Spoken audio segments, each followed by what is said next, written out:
নমস্কাৰ। আমাৰ নিম্ন প্ৰাথমিক অৰ্থাৎ LP বিদ্যালয়সমূহত প্ৰধান শিক্ষকৰ পদ সৃষ্টি কৰিবৰ কাৰণে যি ৰাজ্য চৰকাৰৰ শিক্ষা বিভাগৰ ফালৰ পৰা ব্যৱস্থা গ্ৰহণ কৰা হৈছিল তাৰ বিৰুদ্ধে আমাৰ মাজৰে কিছু সংখ্যক শিক্ষকে গুৱাহাটী উচ্চ ন্যায়ালয়ত এক ৰিট পিটিশ্যন ফাইল কৰিছিলে আৰু সেই ৰিট পিটিশ্যনৰ এটি হিয়াৰিং আমাৰ যোৱা 5 মাৰ্চ তাৰিখে হৈ গৈছে আৰু নেক্সট হিয়াৰিং ডেট আমাৰ 16 মাৰ্চ তাৰিখে আছে।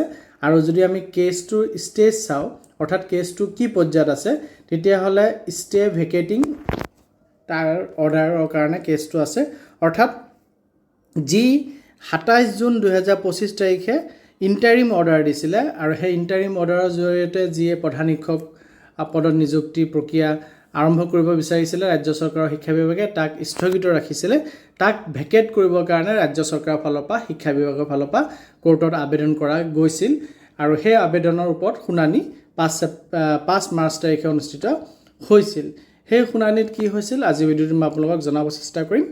কাইণ্ডলি চেনেলটি ছাবস্ক্ৰাইব কৰিব আৰু ফেচবুকত যদি চাই আছে ইনষ্টাগ্ৰামত যদি চাই আছে ফ'ল' কৰিব। আজি শিক্ষা বিভাগৰ উকিল NJ খাটনিয়াৰে আদালতক জনায় যে 27 জুন তাৰিখে যি আদেশ আছিল ইণ্টাৰিম অৰ্ডাৰ আছিল কোৰ্টৰ সেই আদেশটি বাতিল কৰিবৰ কাৰণে তেওঁলোকে আবেদন কৰিছে এই কথাটো জনায় 5 মাৰ্চ তাৰিখে।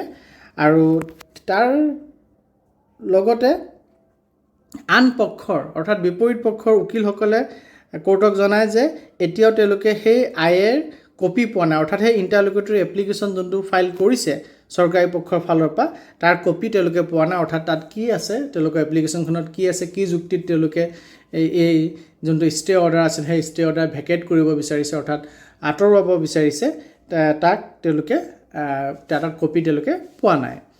তাৰপিছত একেধৰণৰ আন এটা আবেদন যোনটো IS চিভিল নম্বৰ 193/2026 সেই আবেদনটো কোৰ্টৰ আগত পেণ্ডিং আছে আৰু সেইটো 10 মাৰ্চ 2026 তাৰিখে শুনানিৰ বাবে তালিকাভুক্ত হৈ আছে বুলি কোৰ্টক এডভোকেটসকলে জনায়। আৰু আদালতত তেওঁলোকে প্ৰস্তাৱ দিয়ে যে দুইটা আবেদন অৰ্থাৎ যোনটো IN 193/2026 যোনটো পেণ্ডিং আছে 10 মাৰ্চত শুনানি হ'বলগীয়া আছে সেইটো আৰু এই যোনটো গোচৰ শুনানি বৰ্তমানে লৈ আছে বা ইয়াৰ লগত যিখিনি লিংক কেছেছ আছে বহুকেইটা কেছ আছে গোটেইকেইটাৰ শুনানি 16 মাৰ্চ তাৰিখে হওক বুলি তেওঁলোকে প্ৰস্তাৱ দিয়ে। আৰু আদালতে শিক্ষা বিভাগৰ উকিল NJ খাটনিয়াৰক নিৰ্দেশ দিয়ে যে আজিৰ দিনটোতে তেওঁ আবেদনবোৰৰ কপি প্ৰতিপক্ষক দিব লাগিব অৰ্থাৎ অপজিট এডভোকেটসকলক কপি দিব লাগিব যাতে তেওঁলোকে প্ৰিপেয়াৰ হ'ব পাৰে। আৰু প্ৰতিপক্ষসকলকো অনুমতি দিয়া হৈছে যাতে তেওঁলোকে এই আবেদনসমূহৰ বিৰুদ্ধে তেওঁলোকৰ যদি কিবা অবজেকশ্যন আছে অৰ্থাৎ যি ষ্টে অৰ্ডাৰ আছে তাক ভেকেট কৰিব বিচাৰিছে তাক উঠোৱাৰ চেষ্টা চৰকাৰৰ ফালৰ পৰা কৰা গৈছে অৰ্থাৎ ষ্টে অৰ্ডাৰটো উঠাই লৈ পেলাই চৰকাৰে প্ৰধান শিক্ষক পদত নিযুক্তি দিবৰ কাৰণে চেষ্টা চলাব বিচাৰিছে।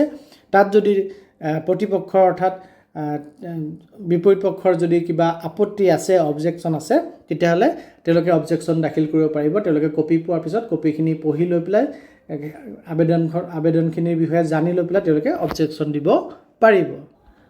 আৰু কোৰ্টে সকলো পক্ষৰ সন্মতিত এই গোচৰটি 16 মাৰ্চ 2026 তাৰিখে পুনৰ শুনানিৰ বাবে তালিকাভুক্ত কৰিছে বা কৰা হৈছে।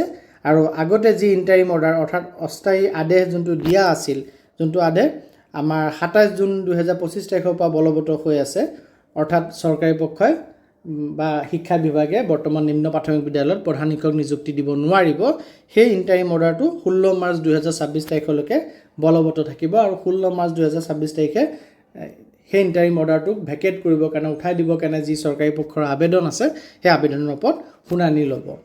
আৰু সহজতে ক'বলৈ গ'লে মামলাটো বা কেছটো এতিয়াও নিষ্পত্তি হোৱা নাই অৰ্থাৎ এতিয়াও এইটো চাব জুডিচ হৈ আছে কোৰ্টৰ বিবেচনাধীন হৈ আছে প্ৰধান শিক্ষক নিযুক্তি LP স্কুলৰ।